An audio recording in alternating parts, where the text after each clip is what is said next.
In our last video, we talked about whole child education and how the Bruderhof's educational philosophy draws heavily on Friedrich Verbel's belief that the school environment needs to be integrated with the life of the home and family. So today, we're going to be talking about how family life fits into the life of the community.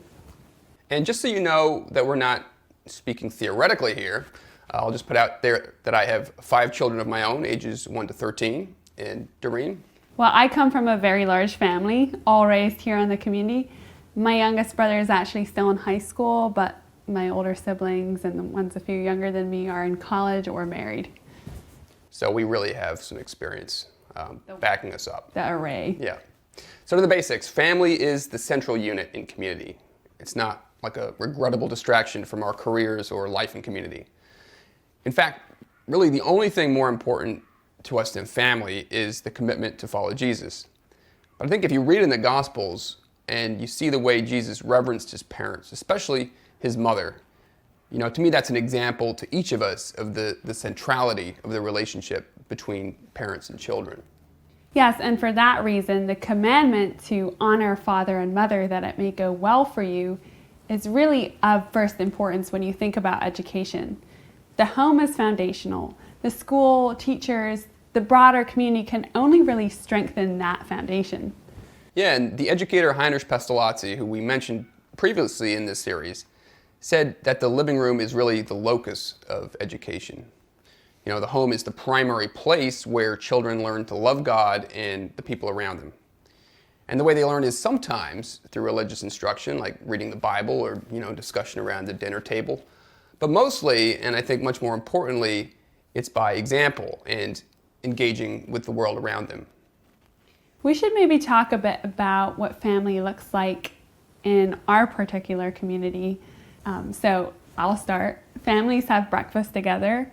Single people will often go to one family or another, and even though it's not everyone's favorite time of day, certainly not mine, it's important to get started together on hopefully a positive footing. That's always the hope, at least in our house. Then the kids go to school for the morning until noon, and they'll either come home for lunch in the family or there'll be a lunch in the communal dining hall, which is a great opportunity for the kids to be part of the wider community and different age groups. They go back to school in the afternoon for more hands-on activities like art or nature studies or games outdoors. And then they come home at 5, which is when parents quit work. Right, and that's the work week. Weekends are, I would say, mostly free for family activities, although there will also be communal activities like meals or fun events geared to the kids or gatherings, which are more like church. One thing that's an important part of time in the family, at least it was for us and still is for us, is reading together. There's a great line from the educator William Kilpatrick which says something to the effect that children learn to love reading because it helps make sense out of their lives. And then you reach farther back, much farther back, Plato, who thought long and hard about the subject of moral education, actually believed that children should be brought up in such a way that they would fall in love with virtue. And he thought that stories and histories were really the key to sparking this desire in a way that no amount of discussion or dialogue could do. So our family, at this point, is still very committed to reading together. Philosophers or fairy tales? Westerns at this point are very popular. Well, I was just thinking how fairy tales are also just foundational to childhood and learning about that struggle between good and evil.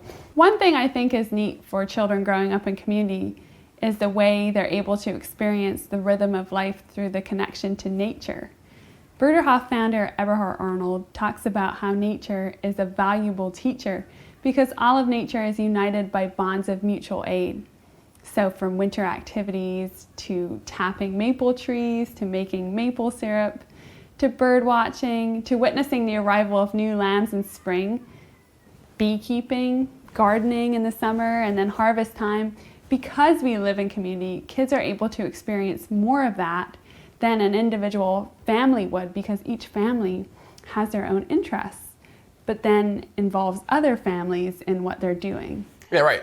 Yeah. For example, I'm terrible at bird watching, but I was able to accompany my kids, and we joined up with some other families for what they called an owl prowl, which is where you go make owl noises in the woods at night, and the owls come out, and it's very cool. But I would never have been able to do that on my own.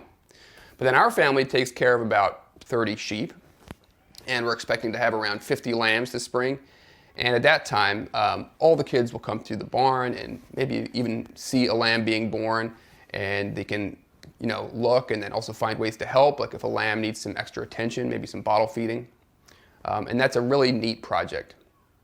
But I also want to add here that we find ways to celebrate all of these events that mark the passing of the seasons as a community through festivals or special gatherings of other kinds.